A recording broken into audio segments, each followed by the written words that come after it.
Pope Benedict opened the new year with an urgent call for religious freedom. Not only is the freedom of conscience an inalienable human right, he says, it's a critical part of promoting peace and social progress. That's the subject of today's Vatican Report. I'm Carol Glatz, Catholic News Service Rome Correspondent. And I'm John Thavis, Rome Bureau Chief. Pope Benedict has devoted increasing attention to the importance of religious freedom and the problem of religious intolerance. At a recent synod of bishops and in several speeches, he has highlighted the fate of Christian minorities in the Middle East and Asia, and the need to defend these vulnerable communities from discrimination and even physical attacks.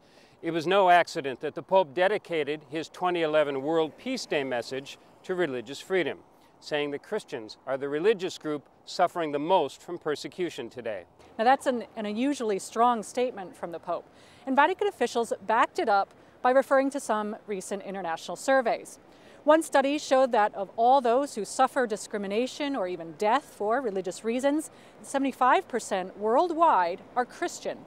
They cited estimates that more than 200 million Christians face daily threats of violence or imprisonment, and another 350 million encounter discrimination in areas like jobs or housing. Now, if anyone doubted whether the Pope was talking about a real problem, that was put to rest over Christmas and New Year's. Christmas saw a series of deadly attacks on churches in the Philippines and Nigeria, which killed or wounded several worshipers. On New Year's Day, a suicide bomber outside a Christian church in Egypt killed more than 20 people and injured dozens of others. In Iraq, meanwhile, several Christian homes in Baghdad were targeted in bombings at the end of the year, leaving at least 13 people wounded.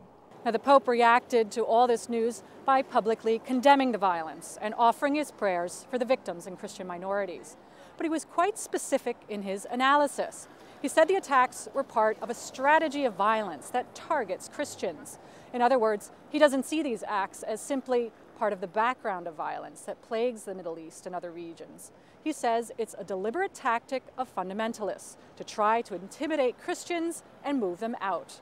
When it comes to discrimination against Christians, one country that's been on the Pope's mind is China.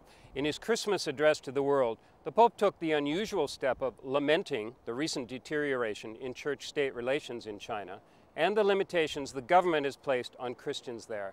He urged political leaders and governments to fully respect the rights of believers. And on New Year's Day, the Pope announced an initiative of his own to favor interreligious relations. He's inviting religious leaders from the world's major faiths to gather in Assisi, the birthplace of St. Francis, next October.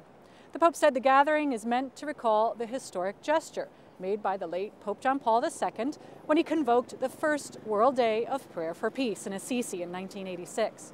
He's calling this event an InterReligious Pilgrimage, whose aim is to demonstrate to the world that all religions must be lived in service to the cause of peace and not as a pretext for violence. I'm Carol Glatz. And I'm John Thavis, Catholic News Service.